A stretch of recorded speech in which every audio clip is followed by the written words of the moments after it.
get you guys. And now, the moment you've been waiting for, a senior moment with your host, Kerry Saunders. We talk about your health, staying healthy, your wealth and your golden years, and so much more. And now, a senior moment with your host, Kerry Saunders. Good morning, everyone. This is Kerry Saunders on WUFO Radio 96.5, 1080. I'm back. I haven't taken Saturdays off, so excuse me, but, you know, trying to vacation and have a good time. But I miss you guys, so today we have a great show. Today on the Senior Moments, we're going to focus on a terrible disease that affects our community, is sickle cell. We have Dr. Mark Perry, the Senior Medical Director of Highmark, Dominic Fields, the Supervisor, Coordinator of Benefits for Highmark, Blue Cross Blue Shield, and Wendy Evendine. I got it right? Boom. Recruitment Account Manager with American Red Cross Biomedical Service Team. Like usual, we are proud to have Roswell Park Comprehensive Cancer Center as our sponsor of a Senior Moment radio show. I always ask to take a personal risk. Well, to take a personal assessment and just go to Roswell and get screening for cancer. It's so important. Yesterday we had an event at the YMCA. Over 400 seniors showed up for a screening through Roswell, and different people were there. Highmark was there, and a bunch of other medical facilities, medical providers were there. It was really great, and I think a lot of people got screened, and we're going to push that more and more. It's how important it is to be screened. We're going to go. Roswell has some outreach at the Health Science Charter School at 1440 Ellicott Street on Thursday, March 21st. You can go get assessment screening there, and then on March 23rd, from 10 to 11, Tamika Brooks, Financial Literacy Wellness. Tamika Brooks is a financial literacy wellness person from Roswell. She's going to be presenting Money Manners at the Walden Galleria Mall. And on Tuesday, March 26th, from 8:30 to 3:30 p.m., Esperanza Villa will host the monthly mammogram screening at the Roswell Breast Cancer Clinic, so you should go there. Roswell Park Engagement Team will have an information table at Neighborhood Community Health Fair on Thursday, March 28th at 5:30 to 7 p.m. at the Doris W. Jones Family Recruitment Center. So there's a lot of stuff going on. If you want screening, we're going to keep pushing that till the whole community gets screened for cancer. Because if you stop it early, if you catch it early, it's a cure. You have a better chance of getting it cured. So we're going to get right to our show. We have a really good show. Hey, today is St. Patrick's Day. Today is both parades. St. Patrick's Day parade in South Buffalo and St. Patrick's parade in downtown Main Street on downtown Delaware on Saturday. So there's St. Patrick's Day. The weather is frightening. It's cold out. Used to be warm. Now it's cold. But we want to get to our show because we have a great show. We have Dr. Perry, Dominic Fields, and Wendy Evendine on today. So good morning. Good morning. We have everybody in the studio. We're going to talk all about sickle cell. And Dr. Perry, start us off and tell us a little bit about yourself. And the three of you just come on in and tell us a little bit about yourself. Yeah, absolutely, Kerry. And just thank you so much for having us. Yes, we're thrilled to be here and be able to share, share our story and experiences. And I think the audience will hopefully find this very interesting and ask some questions and just really looking forward to that. So we're here today as really what I would say is a follow-up to a panel discussion that we had at Highmark in honor of Black History Month just a couple weeks ago, last month, where we had a panel including Dom and Wendy, who are here today, as well as Juanita McLean, sickle cell warrior, and Antonio Parker. And so we really just wanted to be able to share our experience here too. You know, last year Highmark awarded the American Red Cross here locally $15,000 micro grant for sickle cell disease specifically, which led to a very successful blood drive that we had a couple weeks ago. 26 units of blood collected. That's a good blood drive. And, you know, we paired the blood drive with a powerful and emotional panel discussion about sickle cell disease. So, as you'd said, introduction, so Mark Perry, Senior Medical Director here at Highmark, Western New York. One of my key roles is really working with folks in communities, working with physicians, working with hospitals to try to really help raise quality and help to identify areas that we can, you know, kind of all work together on. So, and doing this is one of the key things that I really enjoy doing. So that's kind of my role. But let me turn it over to Dom, who's sitting right over next to me. Dom. Sorry about all the fooling around. This is the first time this thing messed up on me. I'm trying to do Facebook on my page. I should have went to somebody else's page. It might have worked. But anyway, so Dominic, you're next, right? Yeah. Sorry. Thank you for having me. My name is Dominique. And so I'm a senior, I'm a supervisor here at Highmark, and my oldest son was diagnosed with sickle cell disease at birth.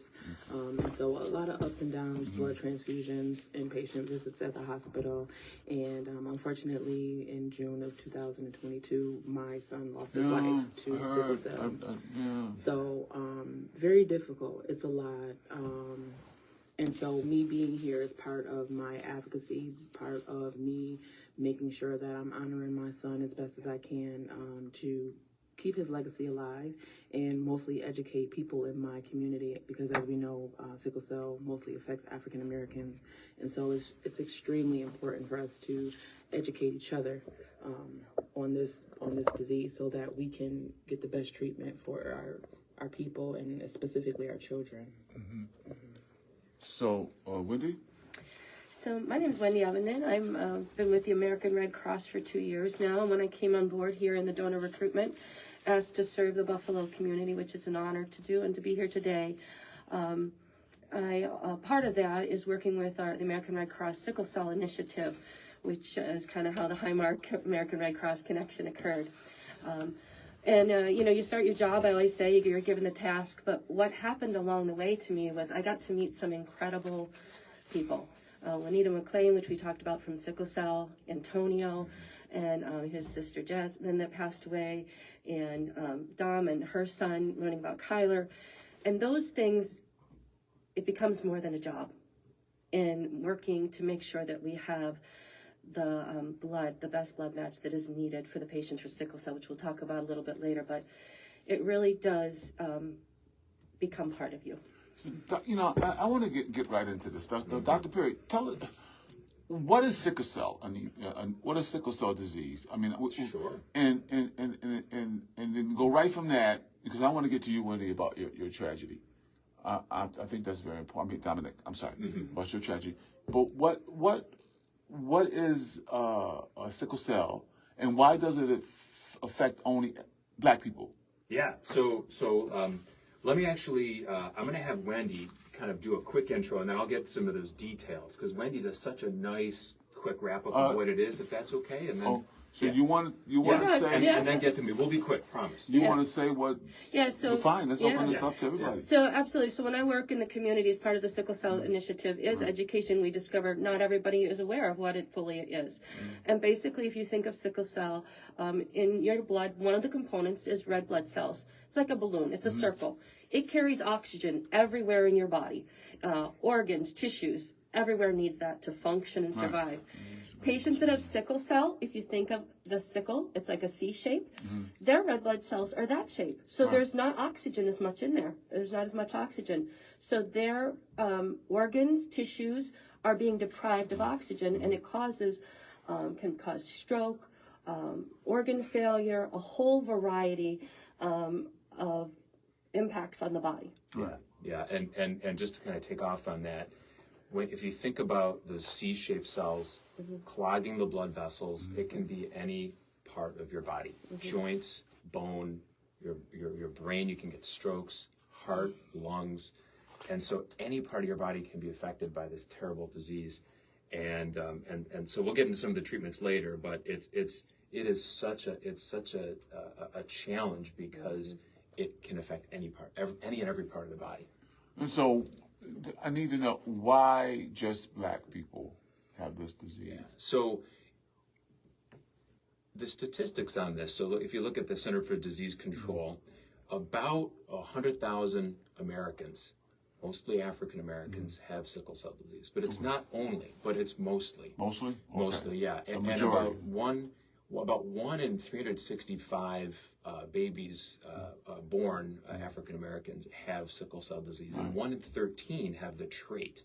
So I know Dom can share a little bit about how the trait works versus the disease, but it's inherited genetically, and it's recessive, meaning that you need to have 2 copies, one from each of your parents, to actually have the disease. Otherwise, you have trait, and if you have trait, then you don't have the disease, but you can pass that on to children that you might have. And so both the parents have to have the trait for the child to have sickle cell anemia then. So, right. So, or one so parent with sickle cell disease, right, and then with the trait. So what's the difference between the trait and the disease? Yeah. Yes. So when you think about trait versus disease, it's kind of like back to biology class where we would do the Punnett square. So essentially, and I'll use my situation for example. So I have sickle cell trait, and the father of both of my sons, he also has sickle cell trait. And with that, we had a 25% chance with each of our pregnancies to have a child with sickle cell disease, a 50% chance of having a child with just sickle cell trait, and a 25% chance of having a child with neither disease or trait. And so in our situation, our first child, he was diagnosed with sickle cell disease. He had a 25% chance, and he did have it. Our second son, he had a 25% chance. He ended up having just sickle cell trait, which is why, as Dr. Perry just mentioned, those statistics, it's more common that you see black people having sickle cell trait. The problem is that a lot of black people don't know that they have sickle cell trait. And sickle cell, the origins of it kind of trace back to Africa, actually. So Wendy, you had, I'm sorry, Dominic. Dominic, I'm sorry, you had sickle cell, the trait? Yes, I had trait. And you never knew it? I was not aware that I had trait. No, okay. So the trait actually. How did you find it? I mean, other than maybe this is a question for you, real quick, Wendy. We'll go right back to you, Dominic. So, is there a blood test to find out if you have the trait? Yes, there is, and actually, I believe it was in the early 2000s. I think it might have been 2006. They started testing for babies for sickle cell trait when they were born. But interestingly enough, in a lot of our work that we do in the high school blood drives and working in the communities with diverse populations, a lot of the students don't know, even though they had to have been tested.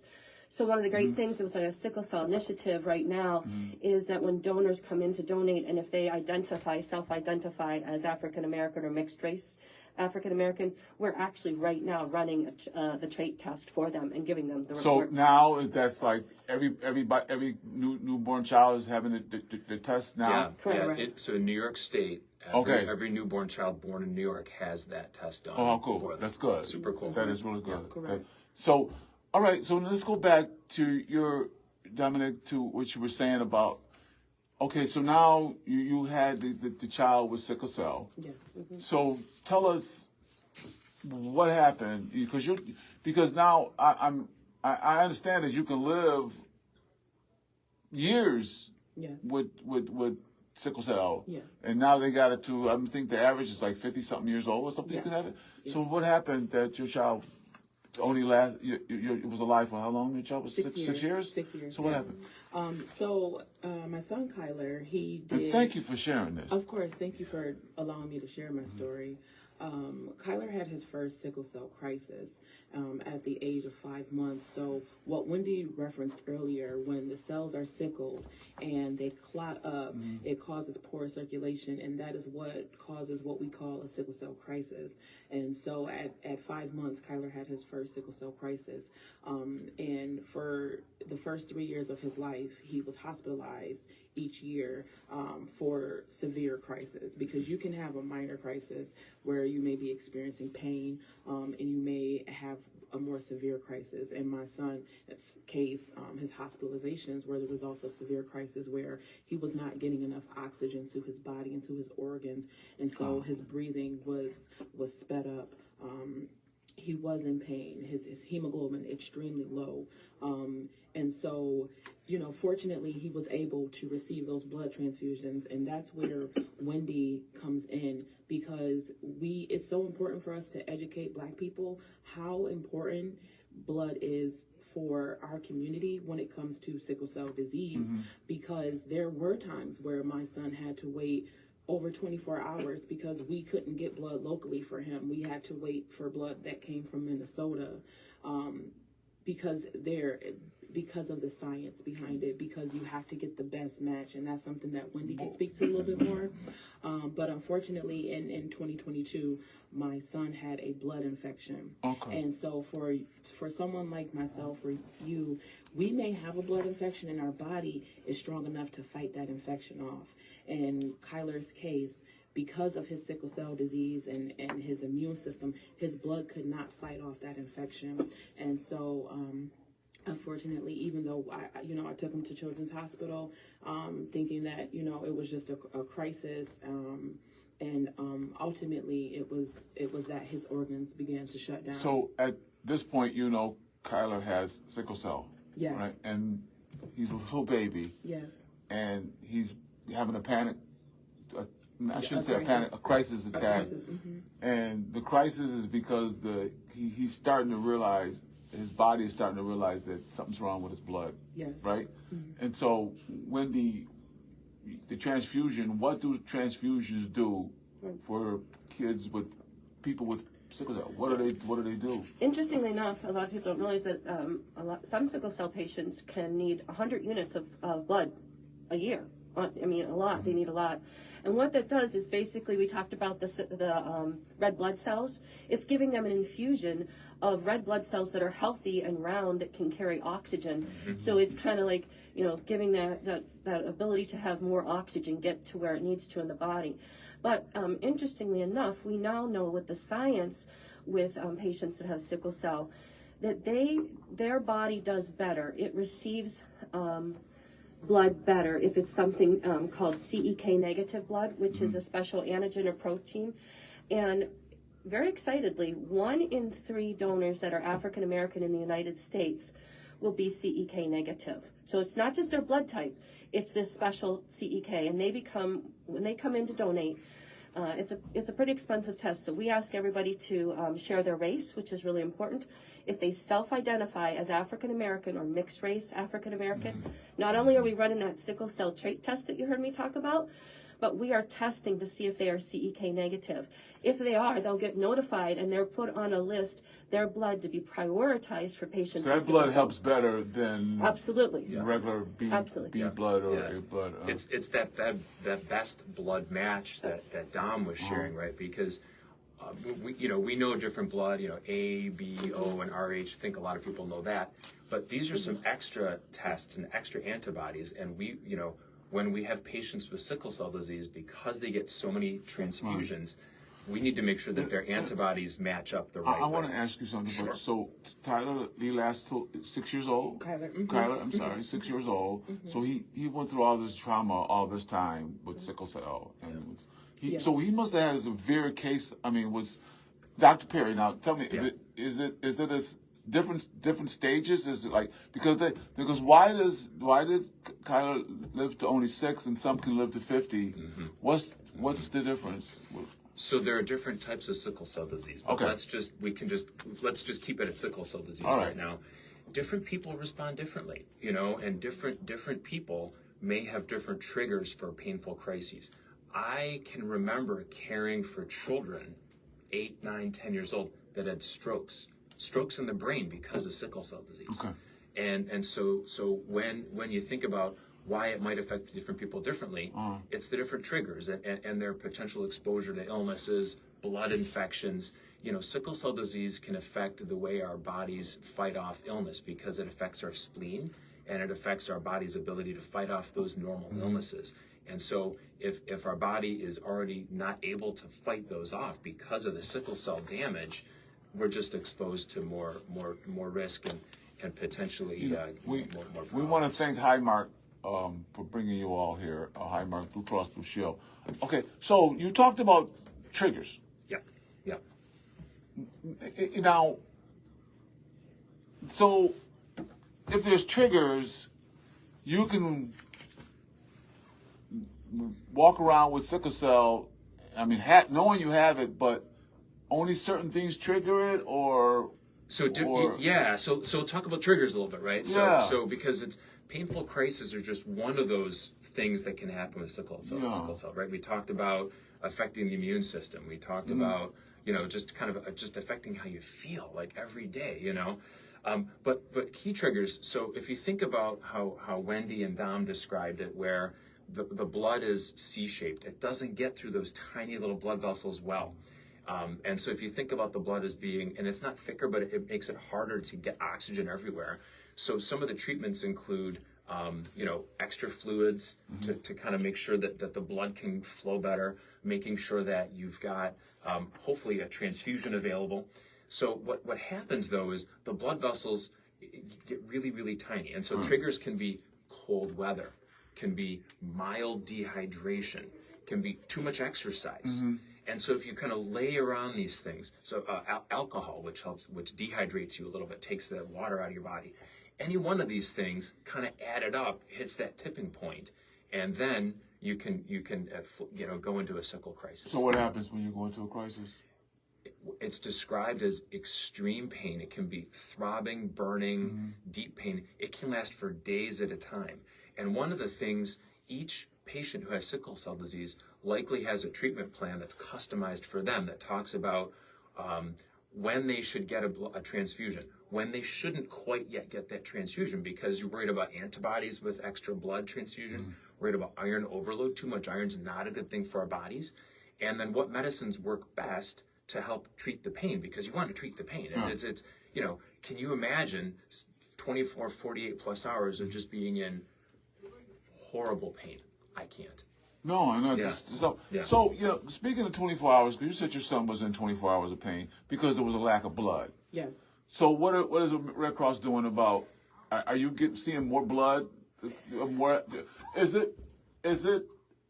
Part of why we're here, Carrie. Yeah. Is the blood drive designated just for people with sickle cell, or is it just blood for Red Cross? When we have a sickle cell blood drive, that's a great question because it's not designated for just people with sickle cell because we are always looking for the best blood match for everybody, whether it's sickle cell, NICU babies. There's different types of diseases that need specialized blood, but we know that statistically right now in the United States, that we are not receiving the same amount of blood from African Americans as it matches the population.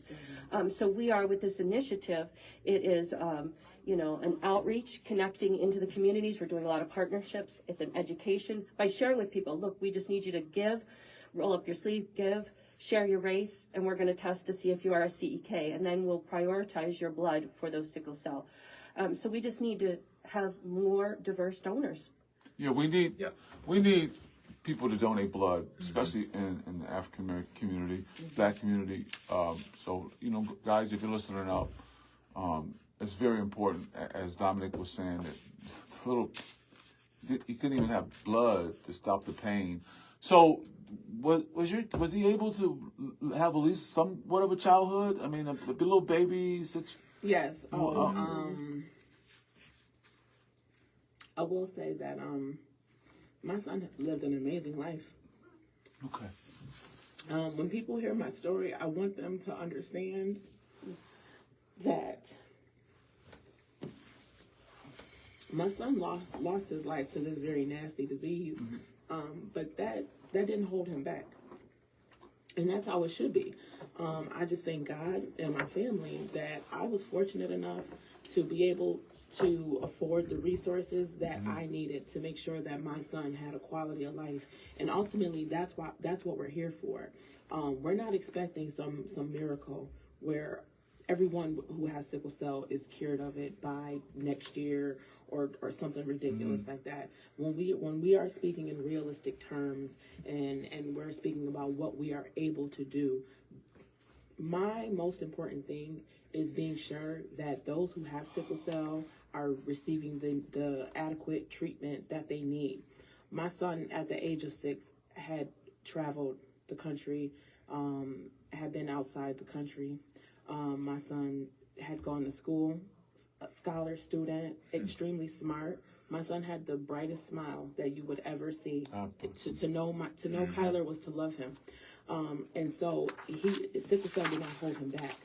Ultimately, it was his demise, and it breaks my heart every day to not have my baby. And my job now is to help those mothers, those fathers, those families out there so that they don't have to go through what I've been through. Dominic, thank you so much for coming on and sharing. I mean, we're out of time. I'm so sorry. We could go on, and I wish the show was longer because, God bless you, and I think we should just end it right there. I was going to ask you about a cure. Dr. Mary, you could come on because you're hearing about it's a cure for sickle cell right now. But I think, we need to donate blood so we won't have to hear this no more. Yes. I mean, we don't. It's so it might not stop sickle cell, but it will. If he had it, he wouldn't be suffering as much, right? He wouldn't Yes. suffer. But may I say, Carrie, quickly? Yes, go real quick. If you would like to learn more about our mission and learn more about sickle cell disease altogether, you can visit both the Red Cross. RedCrossBlood.org, and that also where you can find resources on donating blood. There's also an app that's very cool, and it will tell you your sickle cell trait. I see it myself on there, your status, and also Sickle Cell Warriors of Buffalo. Shout out to Juanita McLean. She is a huge advocate. She is a sickle cell warrior herself. She is a school teacher, and so if you want to learn more about Juanita's initiative, scwbuffalo.org. I'm so sorry. We got to go. It's 11:30. We'll see you next week here on WFO Radio 96.5. A senior moment. Thank you, Mark, for having us. Fantastic, helping us move this forward. Dr. Perry, I would like you to come back on. Dominic, you and Wendy, come back on so we can finish this. Because this is just the beginning of this. So thank you so much. See you next week here on WFO Radio 96.5, 11 o'clock on the Senior Moment Radio Show. Love you. Bye-bye. Thank you. You just heard a senior moment with Carrie Saunders. Join Carrie every Saturday morning at 11 a.m.